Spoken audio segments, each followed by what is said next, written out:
Bonjour et bonsoir selon l'heure à laquelle vous verrez ce message ou cette vidéo. Bienvenue sur Family Life. Aujourd'hui, parlons d'un pilier essentiel des couples qui est la confiance. Vous vous demandez pourquoi elle s'effrite parfois.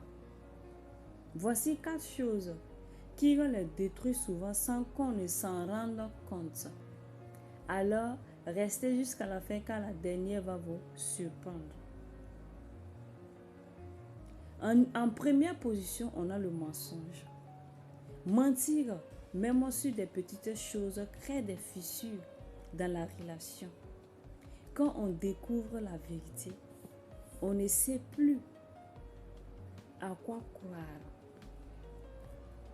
En deuxième position, on a le manque de communication, toujours le manque de communication.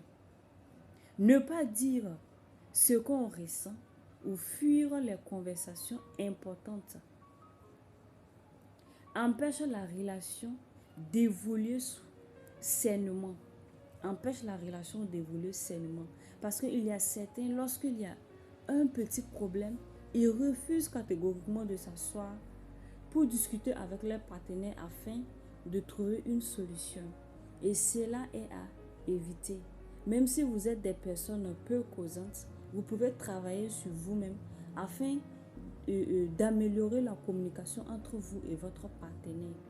Sinon, cela peut entraîner une destruction de la confiance que cette personne a envers vous. On a la trahison en troisième position.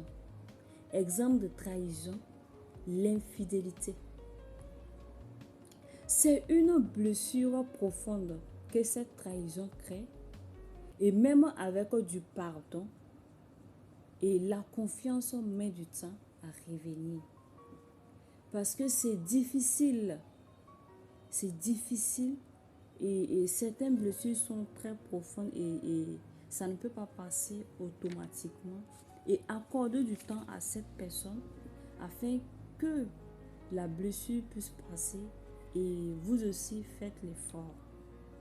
Quand on aime, on est prêt à faire des sacrifices pour son partenaire. Tu ne peux pas prétendre que tu aimes et tu passes tout ton temps à être infidèle à cette dernière ou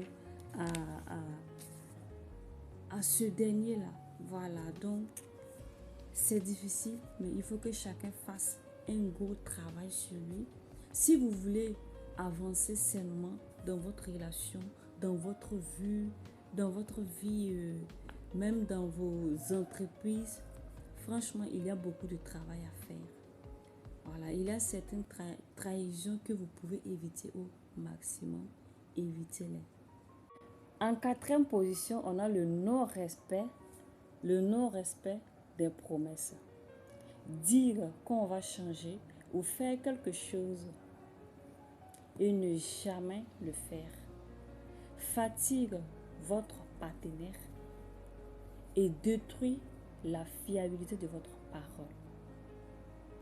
Car ta parole doit être un engagement pour toi. Et une personne qui parle, qui promet et qui ne respecte pas, c'est pas intéressant. Voilà, donc j'invite tout un chacun à faire l'effort dans son couple pour que la relation puisse, ou pour que votre couple puisse être sain et franchir n'importe quel obstacle.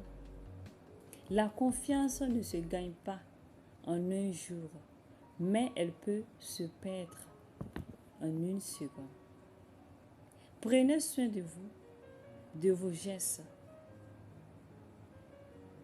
et des mots que vous sortez ou vos promesses que vous promettez à votre partenaire et votre fidélité également. Si tu as aimé cette vidéo, abonne-toi et n'oublie pas de partager à un proche.